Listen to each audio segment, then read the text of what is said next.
Assalamualaikum warahmatullahi wabarakatuh. Nama saya Ditya Reja dari kelas MN17E dengan MK Seminar Manajemen Keuangan dengan judul Pengaruh Current Ratio, Debt to Equity Ratio, dan Net Profit Margin terhadap pertumbuhan laba pada perusahaan indeks LQ45 yang terdaftar di Bursa Efek Indonesia tahun 2016 sampai tahun 2018. Selanjutnya latar belakang. Dalam latar belakang ini ada tabel 1.1 rata-rata rasio keuangan dan pertumbuhan laba pada perusahaan indeks LQ45 yang terdaftar di BI tahun 2016 sampai tahun 2018 memiliki variabel variabel CR, DR, NF, NPM dan pertumbuhan laba. Dari tahun 2016 sampai tahun 2018 mengalami kenaikan. Contoh dari CR 192,70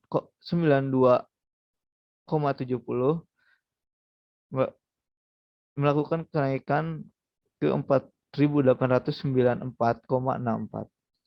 Next, pada tahun 2016 dan 2017, current ratio mengalami kenaikan sebesar 21,26% dan pada tahun 2018 mengalami peningkatan yang cukup signifikan yaitu sebesar 46,80,68% yang artinya aktiva lancar yang dimiliki suatu perusahaan tersebut mampu untuk memenuhi kewajiban jangka pendeknya atau hutang jangka pendek.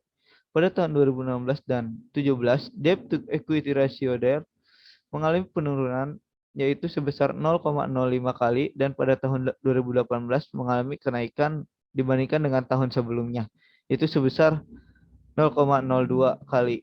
Yang artinya modal yang dimiliki sebuah perusahaan lebih besar daripada hutang jangka panjang dan pendek yang dimiliki.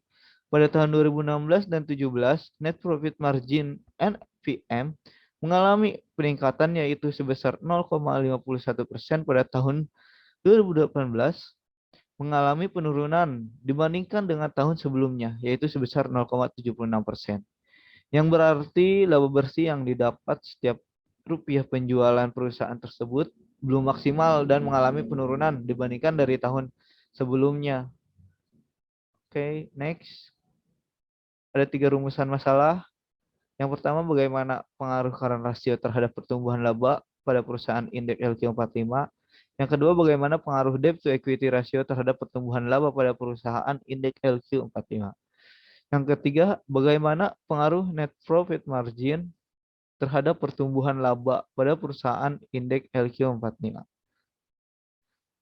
Dalam kajian pustaka ini ada 3 teori. Yang pertama grand teori yaitu manajemen, middle teori manajemen keuangan, ring teori current ratio, debt to equity ratio, dan net profit margin.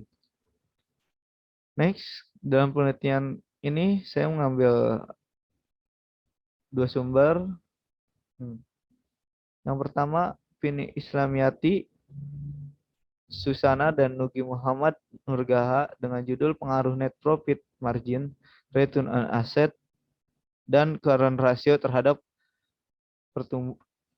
pertumbuhan laba perusahaan subsektor semen. Persamaan dan perbedaannya, net profit margin X1 current ratio X3 pertumbuhan laba Y, perbedaan return on asset. Analisis data regresi linear berganda. Hasil penelitian secara simultan NPM, ROA, dan CR memiliki pengaruh signifikan terhadap pertumbuhan laba. Secara parsial, NPM berpengaruh positif dan ROA dan CR tidak berpengaruh terhadap pertumbuhan laba. Kedua, Wahyuni dengan judul Pengaruh Quick Ratio Debt to Equity Ratio, Inventory Turnover, dan Net Profit Margin terhadap pertumbuhan laba pada perusahaan manufaktur yang terdaftar di Bursa Efek Indonesia tahun 2019 sampai 2015. Persamaan dan perbedaannya, debt to equity ratio dan debt to equity ratio variabel 2, net profit margin variabel 4, pertumbuhan laba Y. Perbedaan quick ratio variabel 1, inventory turnover variabel 3. Analisis data regresi linear berganda. Dalam hasilnya secara simultan QR dari it dan NF dan NPM memiliki pengaruh positif signifikan terhadap pertumbuhan laba. Secara parsial NPM berpengaruh positif dan QR ITDR tidak berpengaruh terhadap pertumbuhan laba.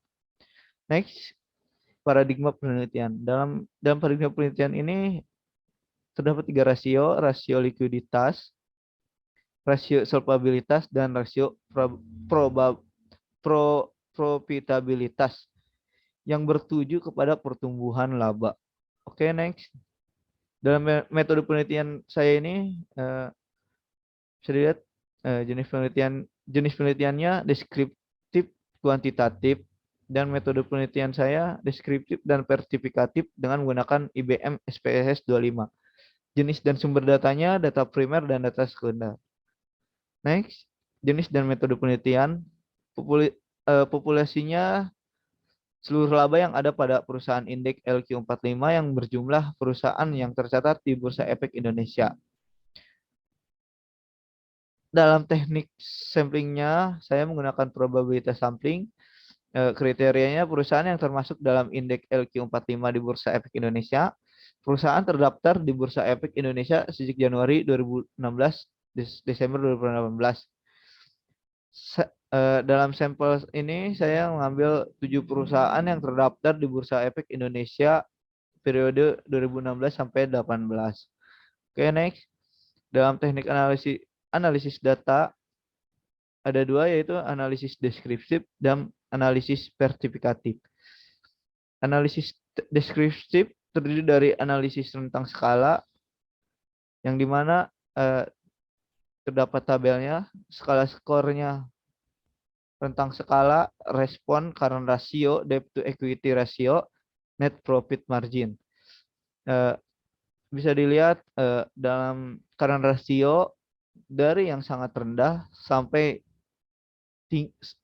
sangat tinggi, yang berarti mengalami peningkatan. Untuk debt to equity rasionya dari yang sangat tidak baik sampai sangat baik, ya, yang berarti sama mengalami peningkatan. Dari net profit marginnya juga dari sangat rendah sampai sangat tinggi, yang berarti mengalami peningkatan yang bagus. Oke, next. Kemudian teknik analisis data yang dimana ada tiga analisis data. Yang pertama uji instrumen, uji asumsi klasik, dan uji hipotesis. Uji instrumen itu terdiri dari uji validitas, uji reliabilitas, dan transformasi data. Dan uji asumsi klasik terdiri dari uji normalitas, uji multikolinearitas, uji heteroskedastisitas, dan uji hipotesis terdiri dari uji T atau parsial, uji F simultan.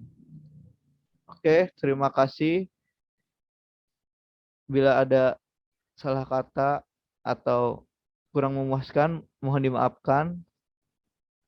Wassalamualaikum warahmatullahi wabarakatuh.